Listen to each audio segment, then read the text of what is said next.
All right, what's up? How y'all doing? Happy Sunday, heathens.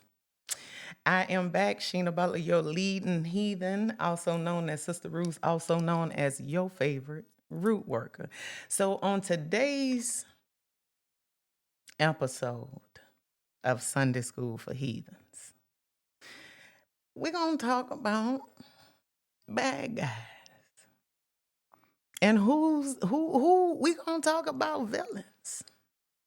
You know, we gonna talk about reputations.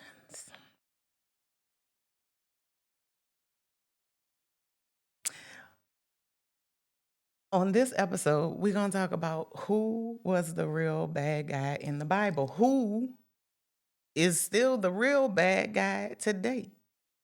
Was it God or was it the devil? Did the devil get a bad rap? Okay, did he really do what he said? Again, we never got a chance to hear his side of the story. I think there's some text out there that reference it. I'm not well versed on that. I told you I'm no expert. I'm just somebody who done lived some things, seen some things, learned some things. I get the information and I bring it back to you. Give you the meat, leave the bones. Okay. But who's the real bad guy? Like, is Satan, was the Satan, because remember, a few episodes back, we talked about who the Satan was, his origin story, right? His villain story. And then we talked about Yahweh, the God of the Bible. We talked about his origin story. We talked about how he came to be where he came to be. Okay? But now we need to look at the work. We know who the being is, but now let's look at the work. Let's look at the resume.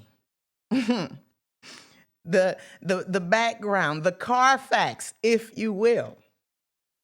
So who was really the bad guy? Okay, one, I'm gonna say it again. I know I probably referenced it in a video before, but if I didn't, whatever. One of my favorite movies is The Devil's Advocate. I am and always have been a fan of the underdog. I always have been, mostly because my whole life I felt like the underdog. My whole life, like it's the person that's gotta push through the bullshit. You know what I'm saying? It's the person that starts off with the odds not necessarily in your favor. It's the person who they don't necessarily expect to make it. It's the person who overcomes what's been thrown at them, right? So I've always been a fan of the underdog. In the movies, I'm not gonna lie. Sometimes excuse me, a lot of times I have found myself rooting for the bad guy. Most times, I'm not gonna lie, depending on who the bad guy is. Okay, like of course we're not rooting for, with Clifton Powell when he played the stepdaddy in Woman Thou Art Loose. We're not rooting for him. Of course, we're not rooting for Mike from Why Did I Get Married? Okay, we're not rooting for Quincy from Love and Basketball. We're not rooting for those monsters. But there are some bad guys. Tony Montana. I rooted for Tony. I wanted Tony to win. Franklin Saint. I will not watch it. I can't read. Who talking about it? Chokes me up a little bit. It is fuck Sister Saint till the day I transition. Okay. Who else? Doughboy from Boys in the Hood. Broke my heart when they say he got murdered 2 weeks after Ricky. Okay, who else? Who else? The Joker. Misunderstood.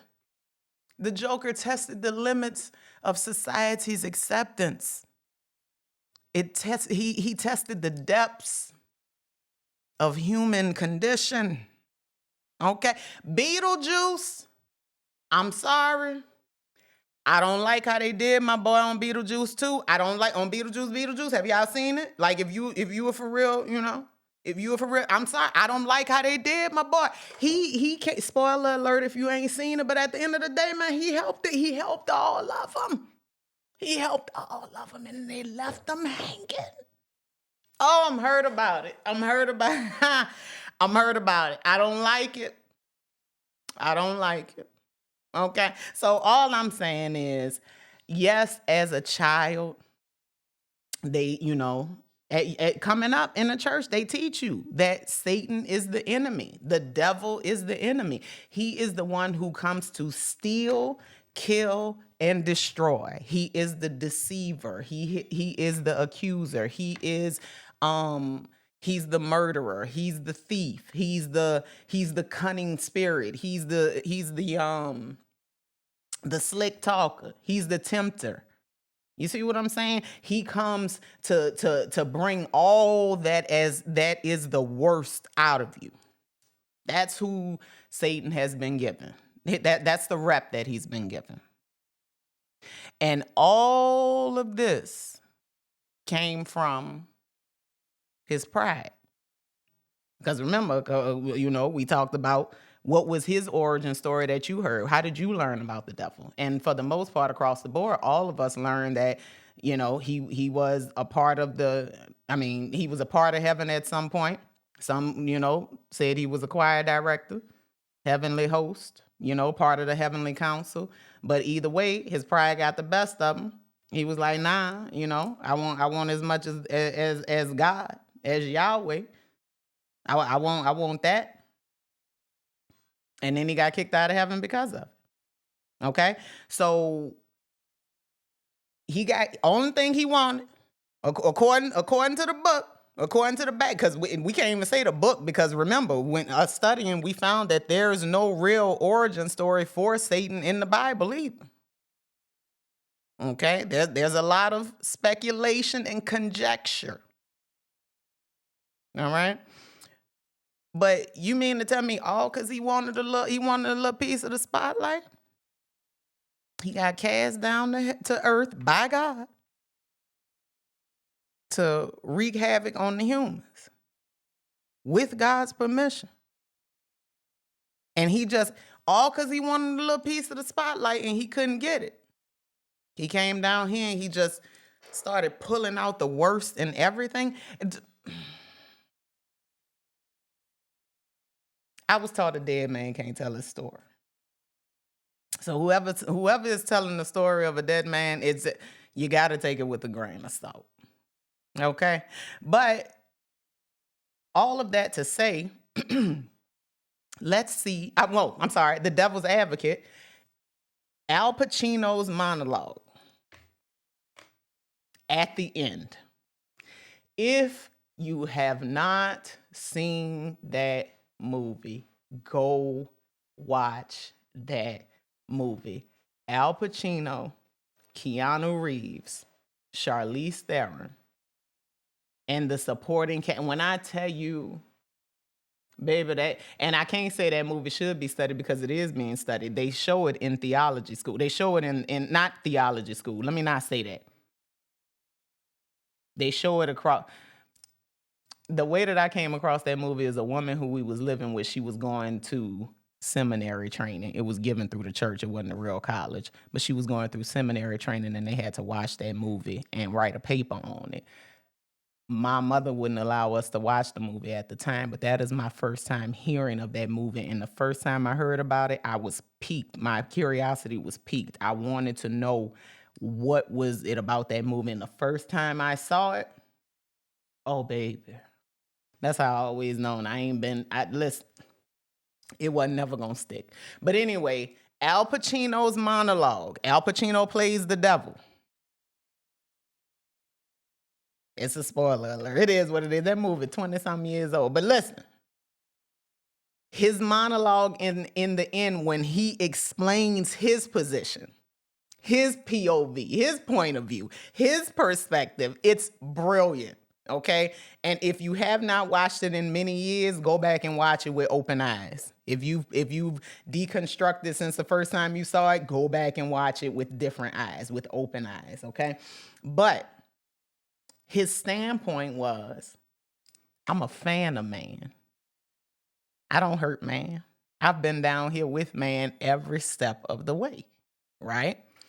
So again, it led me to think what, and I've always questioned that. What if we really thinking about it? They tell you that the devil is this terrible person, but what have we actually seen that he's done that's extremely terrible, right? What is his track record? What is his history? All these years later, here I am, a heathen with questions and critical thinking and teaching Sunday school for other heathens. So we're going to look at it together. Let's look at the actual harm that Satan caused in the Bible. Satan, the devil. Let's look at what he actually did. If we're looking at overall threat, if we're looking at overall hurt, harm, and danger that has been applied from Satan to God, we're just gonna look at it with open eyes and see who actually caused the most damage. Okay? So the first real example that we see Satan kind of being blamed for it is King Saul and him being tormented. Okay, so this is 1 Samuel chapter 16, verse 14, chapter 18, verse 10, and chapter 19, verse 9. Saul is described as being tormented by an evil spirit from the Lord. That's what you hear originally. And I didn't even catch this when I looked at my notes. That's how I listen. You only using 20% of your brain at any given 10% of your brain at any given time, right? That's why it's always good to go back and reread and re-listen. Saul is originally described as being tormented by an evil spirit from the Lord. Later theology, meaning later on down the line, with a little more human influence, it went from an evil spirit sent by the Lord to associating with demonic influence. So what happened? Saul experienced mental/spiritual torment. He couldn't sleep. His mind, he couldn't calm his mind. Some might say he was in a state of psychosis, a state of mania. He was being mentally tormented. Sound like guilt. Sound like depression. Sound like anxiety. That's mental torment, right? David, who would eventually be king, David was sent to play music for Saul during these times of torment, during these panic attacks. David was the only person who could comfort King Saul. He was the only person who could usher in a spirit and atmosphere of peace. He was the only person who could calm that torment. And how did he do it? With sound therapy. But we ain't gonna talk about that right now. We ain't gonna talk about how David was a healer. We ain't gonna talk about that. Okay? During one of the times where David was playing the harp, because Saul having he having an episode. He wigging the fuck out. David over there playing, trying to calm your boy down. And here comes Saul, trying to kill him. What don't that sound, don't that, See, that's why I can't wait to get into the metaphysical breakdowns, the esoteric breakdowns of these Bible stories. Because isn't it just like the human condition to gravitate towards something that is being tormented within its own self and be audacious enough to think that you can heal it? When Saul really needed to work out what was going on in himself, within himself. But here come David with his gifts, soothing the torment, putting himself in danger. Because we gonna talk about how we do that, okay? But we're gonna, right here, for this lesson, we're gonna stay on task. Okay? So he attempted to kill David during his torment. It's important to note that the text does not say that Satan was tormenting Saul. The text does not say that Satan would personally harm Saul.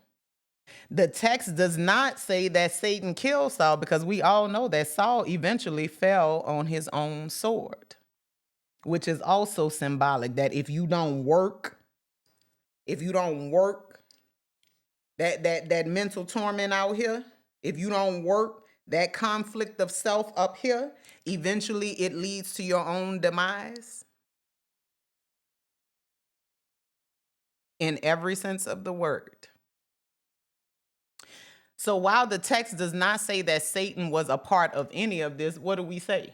The enemy. Because in church, when that sermon get preached, we talk about how the enemy was tormenting Saul. And David was the only one who could help Saul and try and deliver Saul, because David was up under the Lord. But it ain't got nothing to do with that. Original text say the Lord was the one who sent Saul to torment. Sound like causing a problem so I could offer a solution and then get all the glory for it.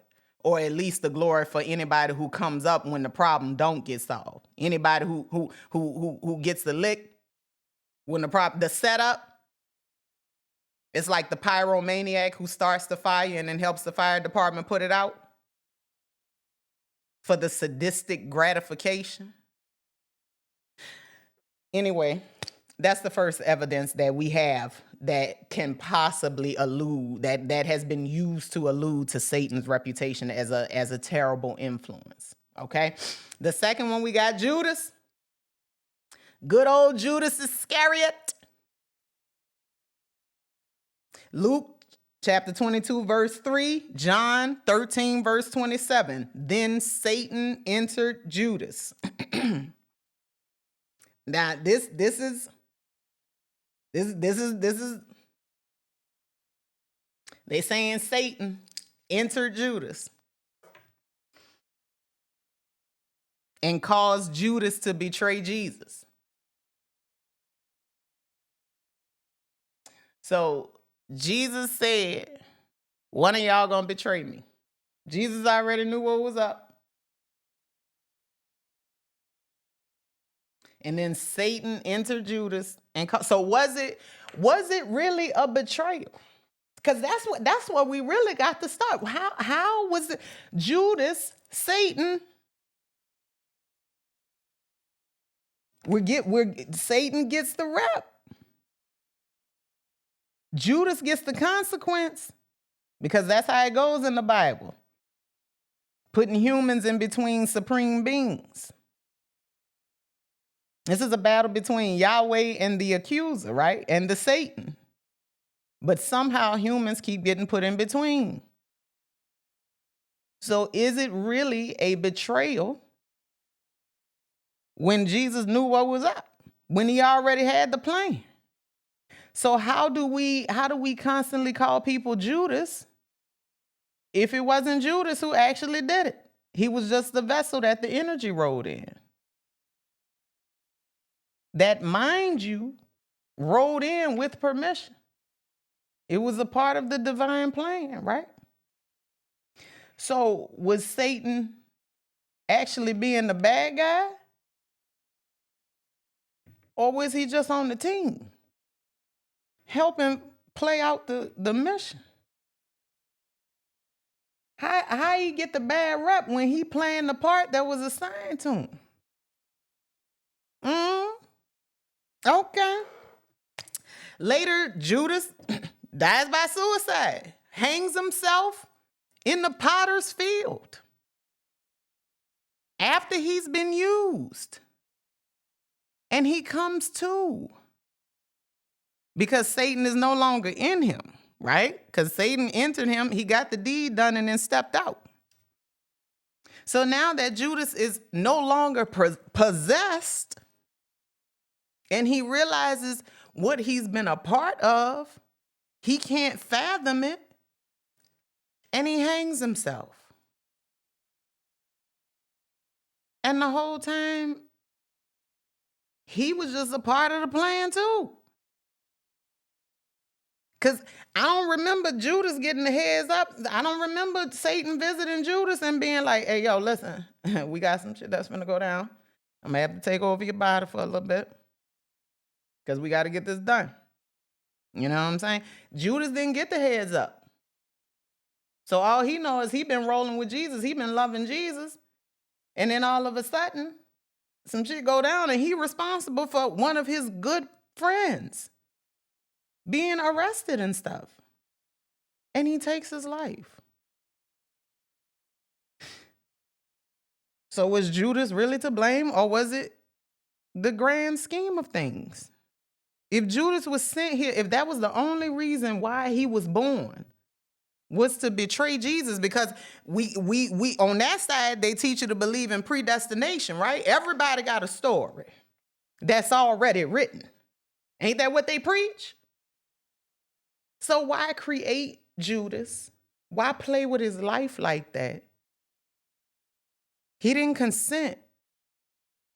If Satan truly entered Judas, he didn't consent. He was under the influence. But he paid the price. And you can't say that he wasn't close. You can't say that he made the choice, because he didn't. And if he did, it don't show it in the Bible. And then you can't say he wasn't up under the protection, because he was rolling with Jesus. So how did the enemy enter somebody that was rolling with Jesus? All right. It's important to note here that Satan influenced Judas. That's what the Bible say.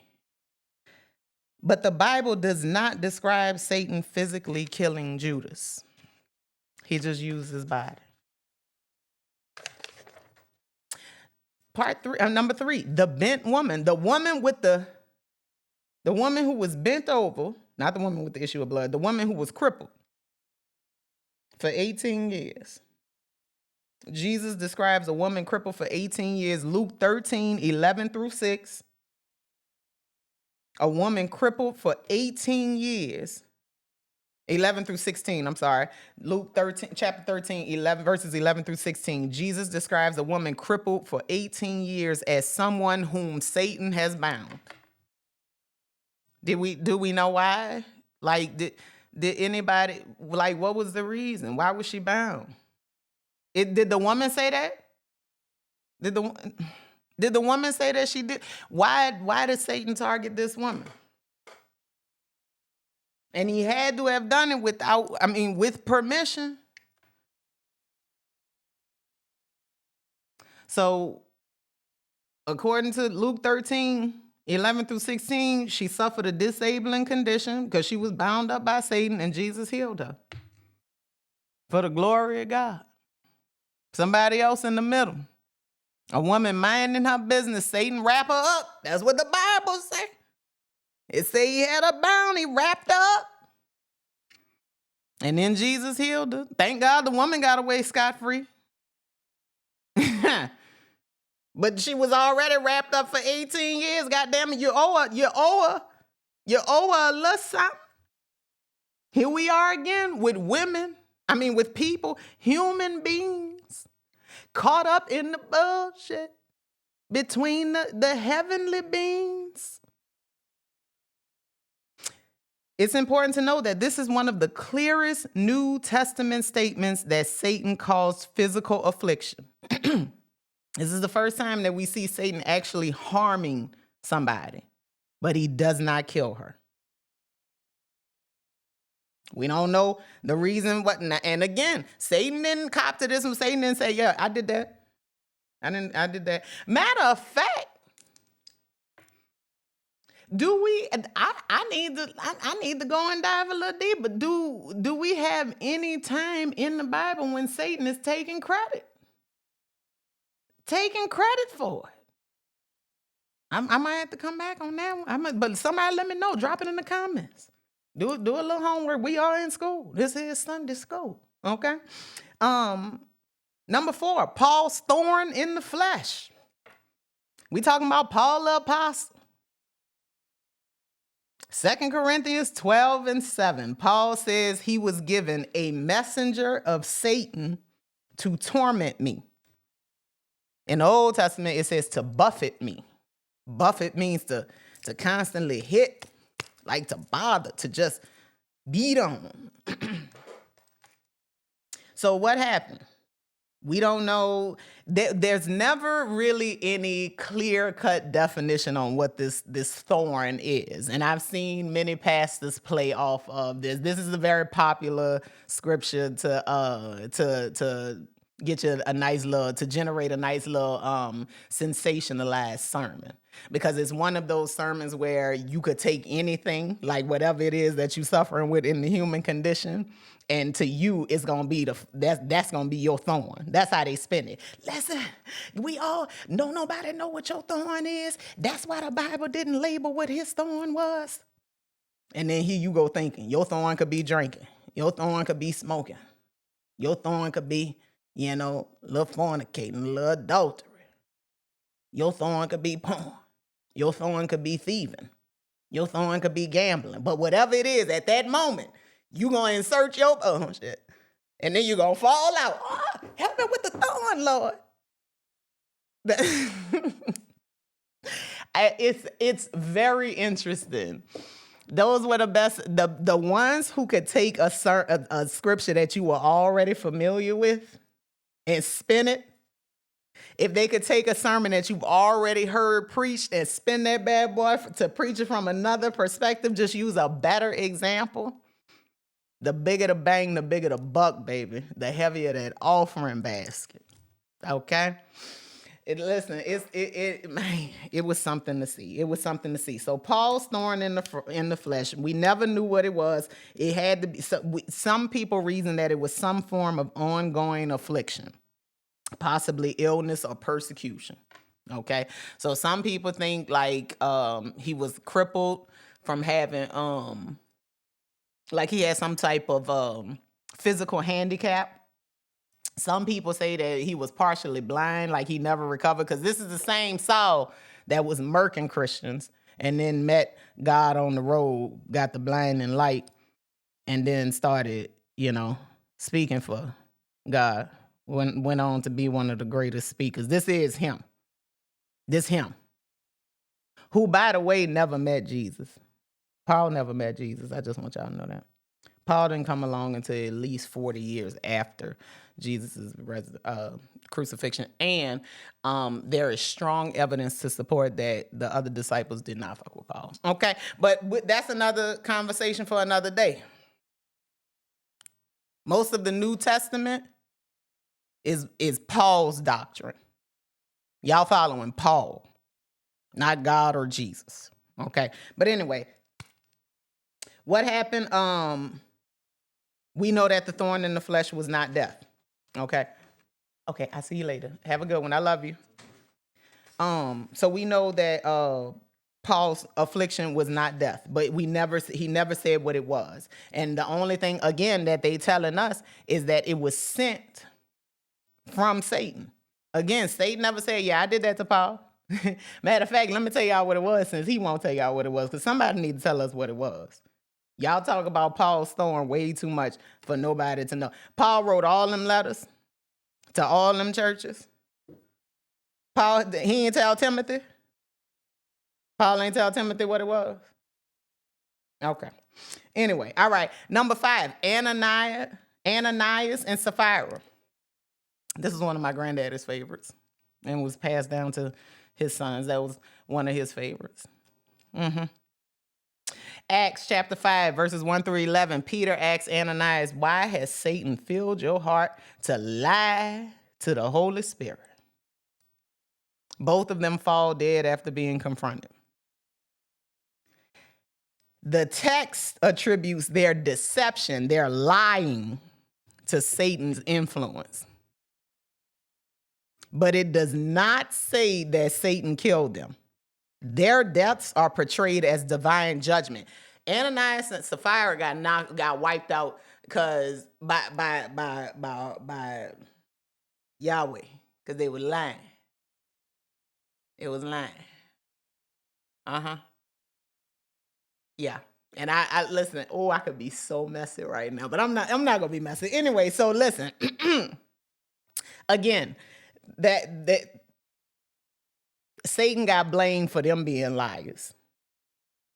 Because Christianity, of course, there's never any accountability, never any personal accountability. But at this point in time, why would it be?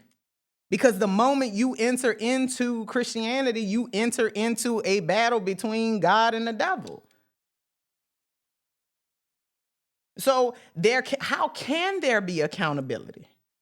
Because clearly, people just minding their business and they being influenced all kinds of ways. Nobody is saying that these are people who are actually doing it. It's either the devil is doing it, it's being influenced by some type of demonic force, or God is doing it. God is getting the glory. God is setting it up. So humans are just pawns. Okay? And then finally, general demonic possession cases. In the Gospels, demons cause blindness, muteness, seizures, and self-harm. And on this one, we look at the little boy who throws himself into the fire and the water in Mark 9:22. But no explicit case where Satan personally kills somebody or where a demon personally kills somebody. Death is never directly attributed to Satan acting physically. So the clear answer is outside of Job, because that is the only one. And y'all know how I feel about the story of Job. Y'all know how I feel about Job. That is the only story. There is no explicit biblical passage where Satan is described as personally and physically killing a human being. He is shown to tempt in Genesis 3, Matthew 4. He's shown to be an accuser in Job 1-2. In Revelation 12:10, he's shown to influence hearts with Judas and Ananias. He's shown to cause illness or affliction in Luke 13, 2 Corinthians 12, and in the book of Job. And he's shown in empowering persecution in Revelation. But direct physical killing by Satan is never clearly stated in the Bible, outside of Job, when the kids got wiped out. And again, the most important point to note is that Satan did all of that to Job with God's permission. So again, a pawn. Now, conversely, on the flip, let's look at the harm that was caused by God in the Bible. Directly killing or harming with or without an explanation, and how he did it. Remember, Yahweh is a war god that we have traced back to the earliest desert southern regions of Israel.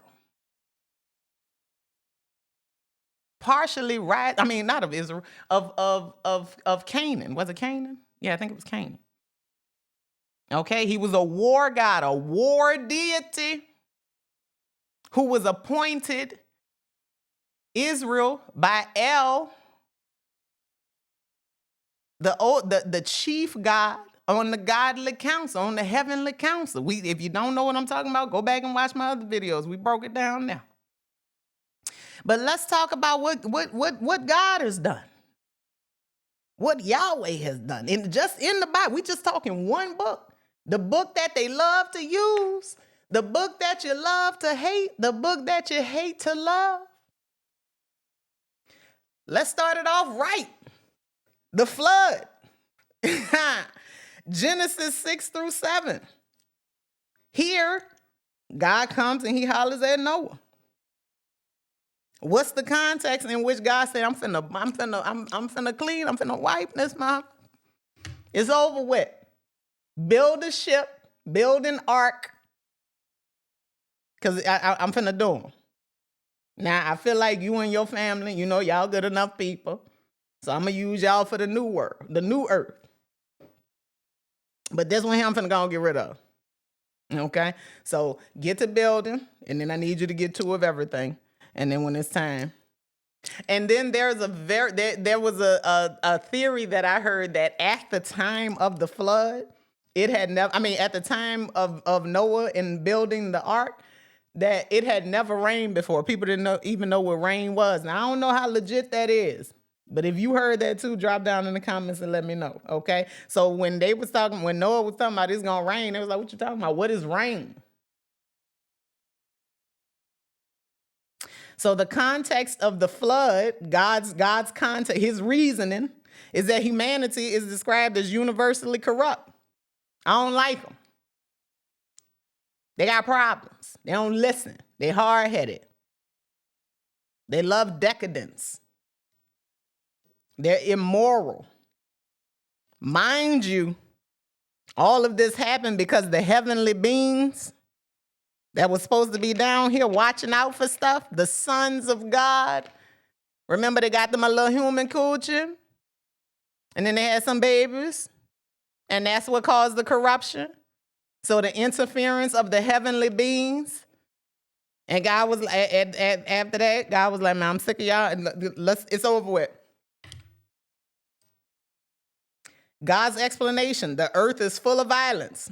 I will destroy them. Genesis 6:13. The justification given, widespread evil and violence, corruption of all flesh. He used a global flood, which was a natural and divine act. A global flood, which included rain and fountains of the deep. Nobody ever thinks about that. That if we're taking that this flood story actually happened, that the Bible said that the rain came from above and below. The waters came from above and below. The fountains of the deep, especially now that we know that there are oceans within oceans. But they telling y'all that we running out of water. Come on now. All right. The second thing we see, all right, so after the flood and everything was started over, we got a clean slate. Now we got some new peoples. But now we're looking at Sodom and Gomorrah. We still in Genesis, though. This is Genesis 18. So we're only 12 chapters over. It didn't even take long. It didn't take long for them to start cutting up again. The people's cutting up again. But the real question is, how we get here? How we get here? We got the flood. We wiped out all of the corruption. How did it come back? How did it come back? 12 chapters later. We right back at it. This time we're talking about Sodom and Gomorrah. Genesis chapter 18, chapter 19. Here, Lot's the special person. Lot is the point man. First story of destruction, Noah was the point man. Now, Lot's the point man. The context of this destruction, the city is known for grave injustice and violence.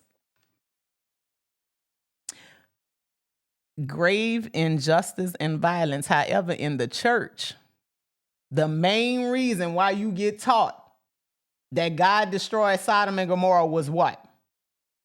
Homosexuality, which is your basis for homophobia. That is the basis.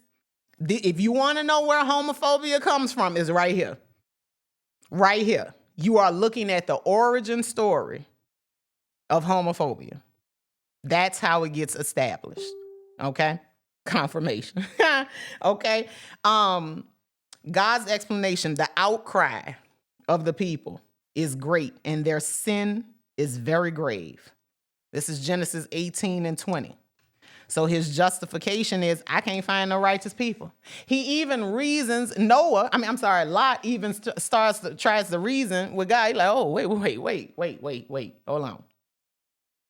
Because God is saying there's severe societal corruption, lack of even a small righteous population. God saying ain't none of them straight. I'm finna wipe these, I'm tired. And Lot like, wait.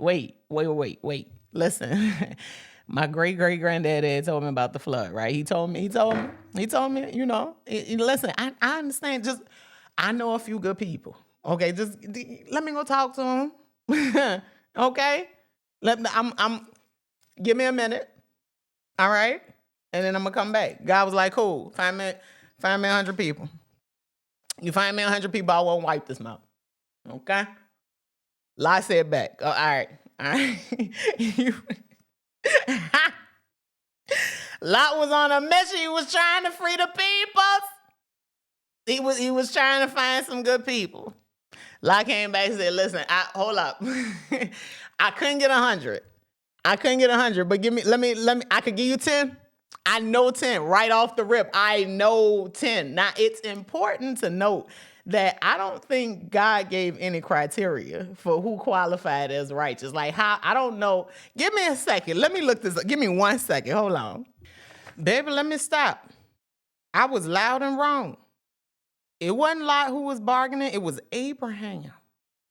Abraham was bargaining because Lot was living in Sodom and Gomorrah. My bad, y'all. See, that's why Sunday school is important. That's why studying is important. Okay, so it was Abraham who was bargaining with God because God told Abraham that he was going to wipe Sodom and Gomorrah. Abraham was hoping that Lot had been a good influence on the peoples of Sodom and Gomorrah, but apparently he was over there cutting up with them because when them angels came to warn Lot went outside and offered them people his daughters when they was trying to get the angels. When the men came to Lot's house trying to get them angels, them men angels, they wanted a little boochie. All right. And Lot said, no, y'all can't have the angel boochie, but you can have my daughters. But see, that's the type of shit that be happening in the Bible, but we got to stay on point. So it was Abraham who was negotiating with God on behalf of trying to save his nephew. But nephew was out there cutting up anyway.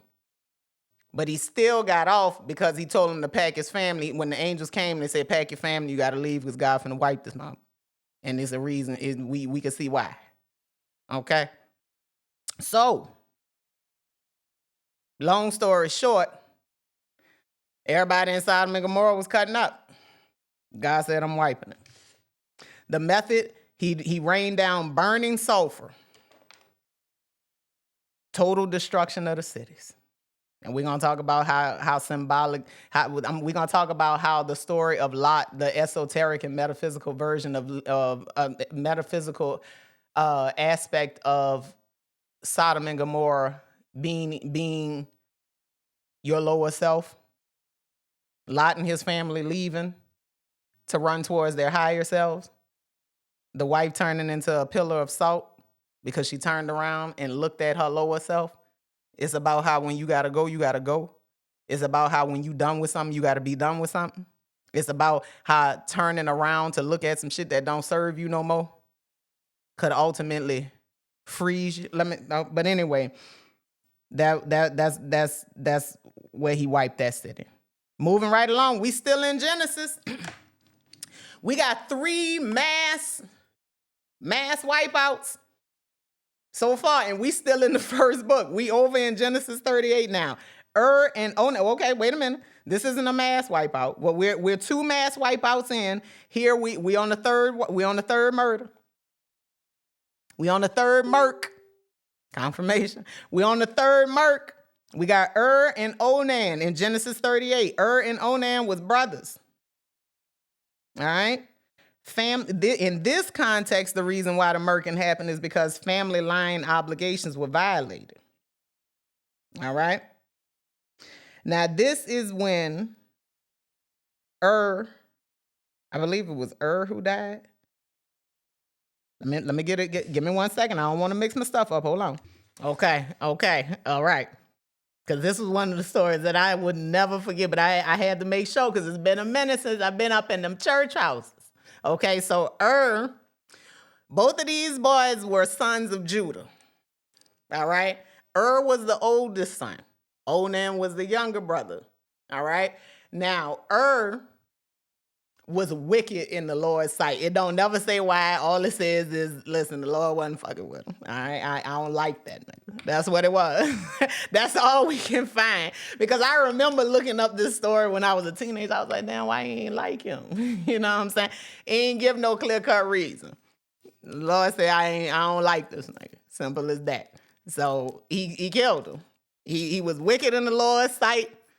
And so the Lord put him to death. That was that on that. That's Genesis 38:7. Onan was his brother.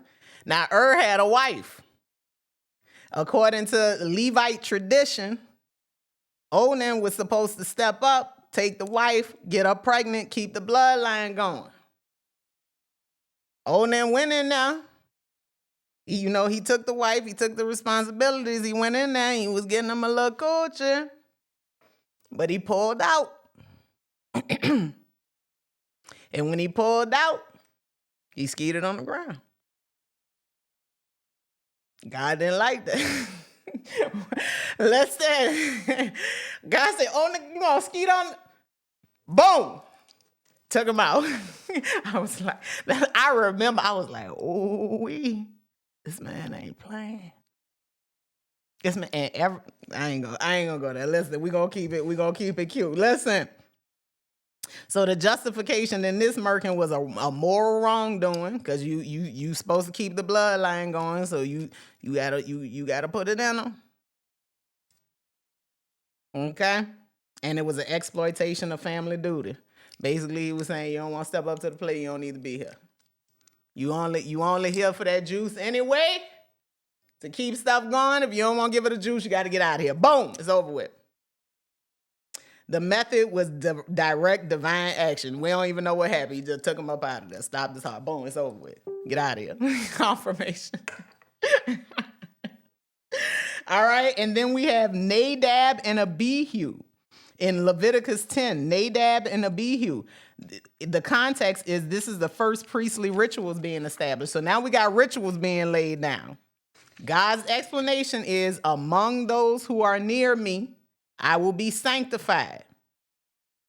If you violate any of these sacred rituals, if you fail to honor my divine holiness, I'm getting your ass up out of here. I told y'all stop playing with me. I told y'all he a killer. He a hitter. And listen, we in what did I say? Leviticus? We in Leviticus now. We ain't too deep in it, but we still in the Old Testament.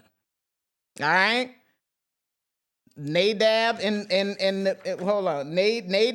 Abihu, they didn't do what he wanted them. Bam, fire came from the Lord and consumed them, burned them up. That's it. It's over with. I told y'all. Out of there. All right. Then we got Korah's rebellion in Numbers. Korah, she challenged Moses and Aaron's authority. So we got a woman. Let me make sure. Yeah, Korah's a woman. Let me make sure. Let me pause. Hold on. Here I am, loud and wrong again. Korah was not a woman. I'm looking at the spelling of the name because I got a cousin named Korah. I just assumed. My bad. Anyway, Korah was a Levite leader. Korah, a Levite, led 250 leaders, claiming the entire community was holy. And they went up against Moses and Aaron, who was hitters for God Yahweh. God's explanation came through Moses. Told Korah and them, y'all done went too far. It's against the Lord that you done gathered. It ain't about me and my brother. You go against me, you go against he. Justification, the rebellion was against divinely appointed leadership. The method, God opened up the earth and swallowed the leaders. The fire consumed the others and plague killed the remaining thousands. So we got 3 in 1 here. It's a large wipeout. It would be considered a mass killing. The earth opens up and swallows the leaders. Fire consumes the others. And a plague takes out the remaining thousands. Did all of that. And it could have been one fell swoop. I don't know why he had to do 3 different methods. But the God of the Bible is very flashy. I think we can all agree on that. He loves a show. Okay, loves a good performance. That's why everybody's gearing up for the good Revelation showdown, which is happening right now because you don't understand that the book of Revelation foretells the fall of Abrahamic religion. That's what's happening. The death and destruction is happening in the formal constructs of religion. That's why you have all of these Abrahamic religions battling with each other, warring with each other. That's their story, not yours. Relax. Anyway, fiery serpents in Numbers 21. People complain and reject God's provision. So God's explanation is because of his irreverence. Y'all ain't showing enough respect. I said, stop playing with me. So this is a violation of the holiness laws. There's an immediate divine strike. It's over with. Stop playing with. I told you, I'm gonna show you better than I could tell you.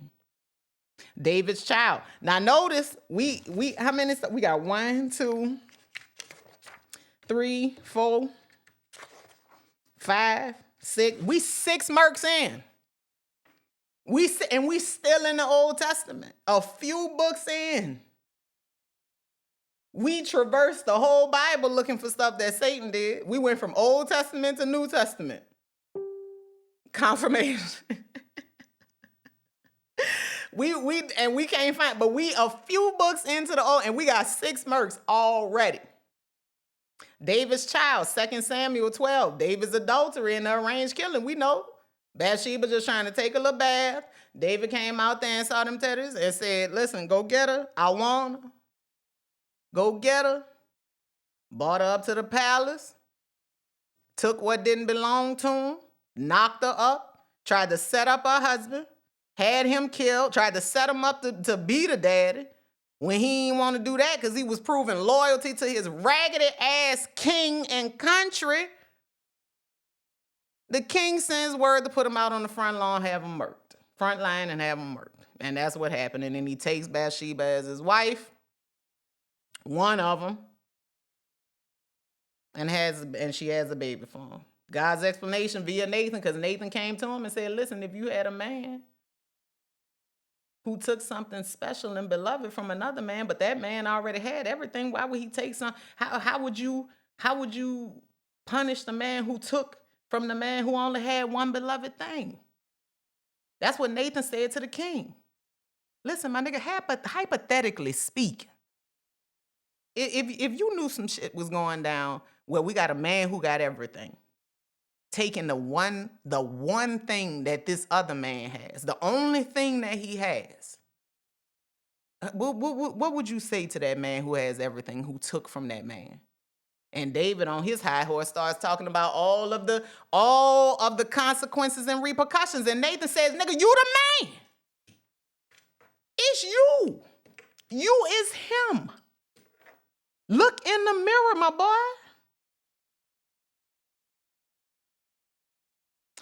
So what happens? God gets the baby sick due to David's abuse of power and his moral violation. God gets the baby sick. Listen, you can have a woman, but you ain't gonna have this kid. Everybody crying and praying and crying. God said, nah, fuck that. Took the baby.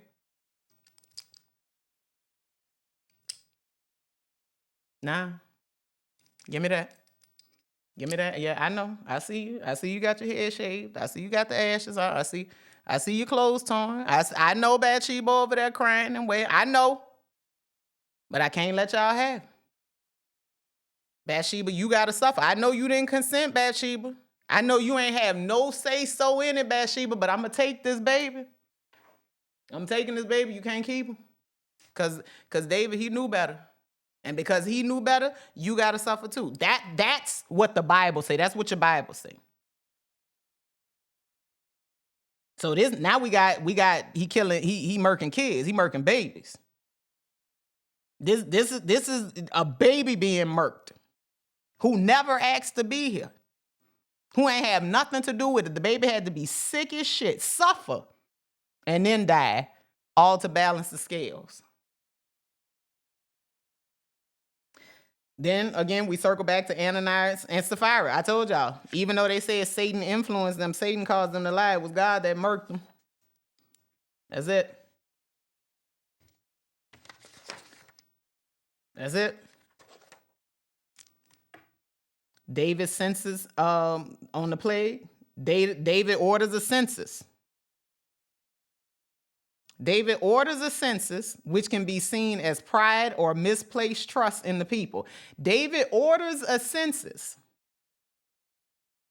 And the Lord's anger burned against Israel. We in 2 Samuel 24, and I will never forget, because when I was, a couple of years ago, when I was still married to my second husband, we went to church. He was Church of Christ. I told y'all, I matriculated through that system.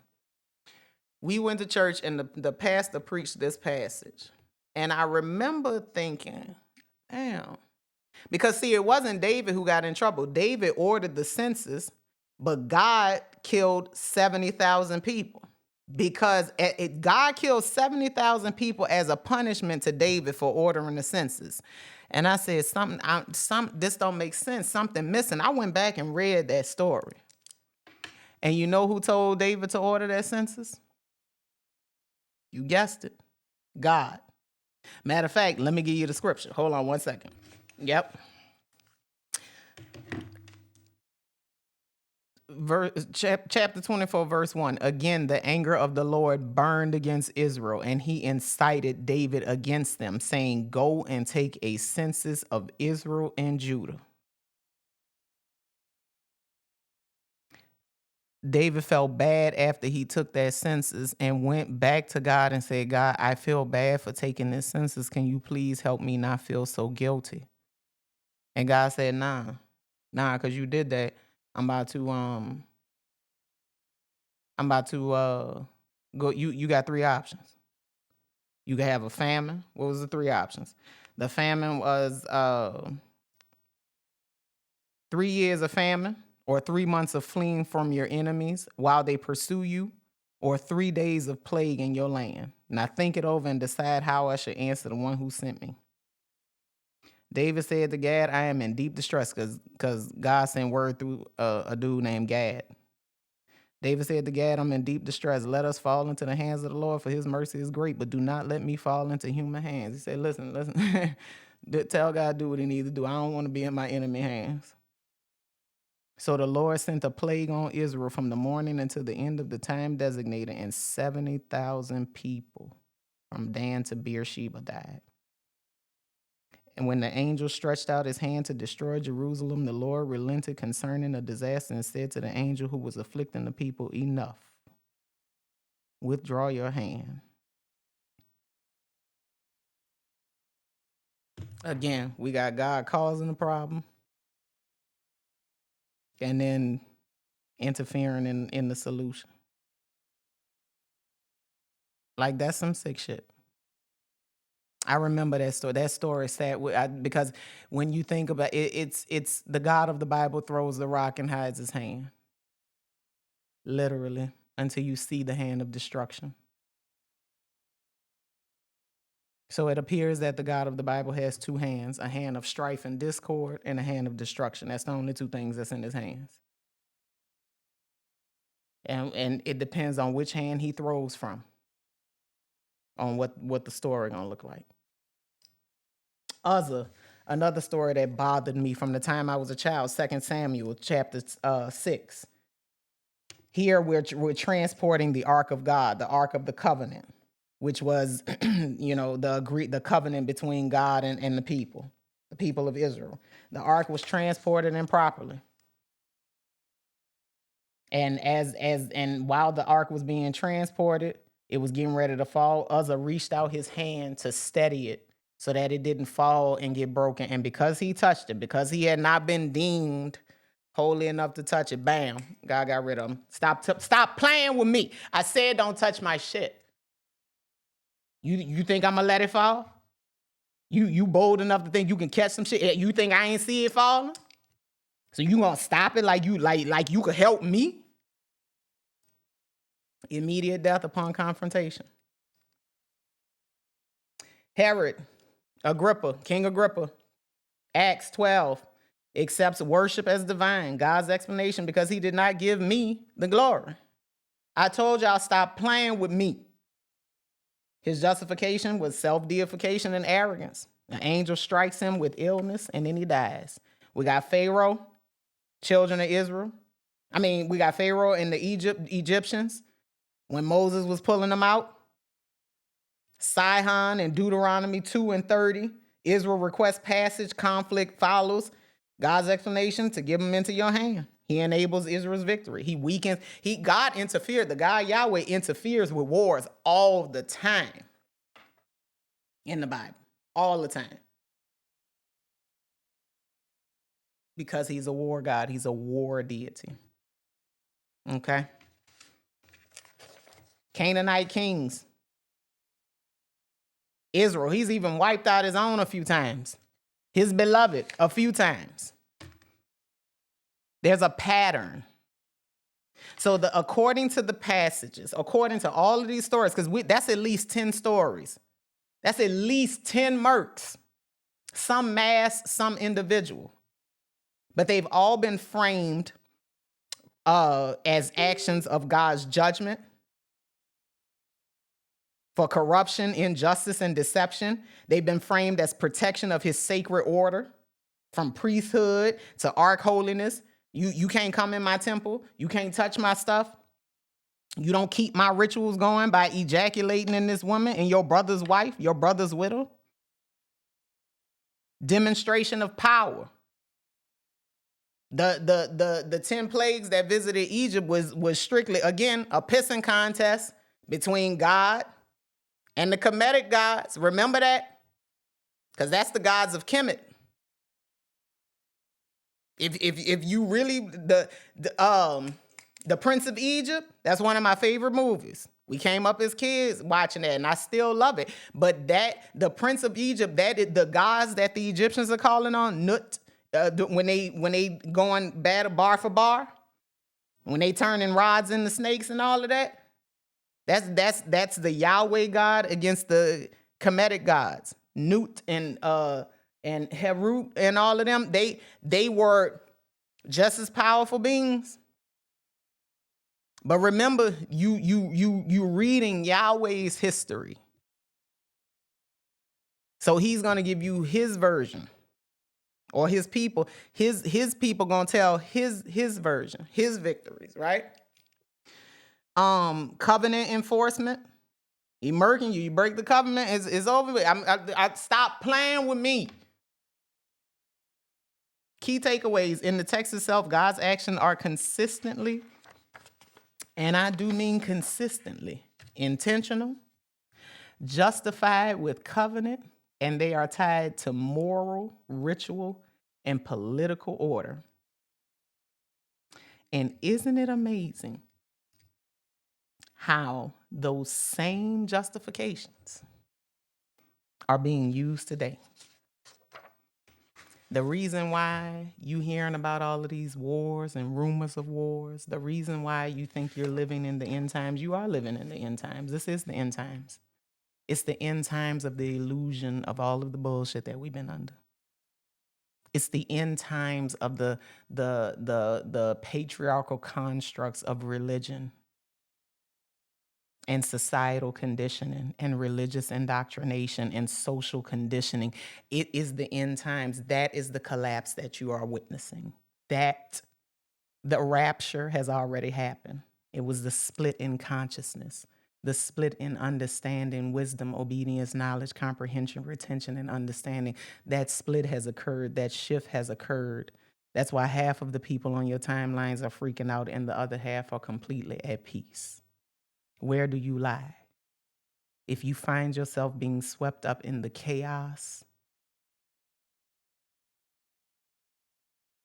you've been left behind. Redirect and rapture yourself. Rapture your consciousness. Happy Sunday, heathens.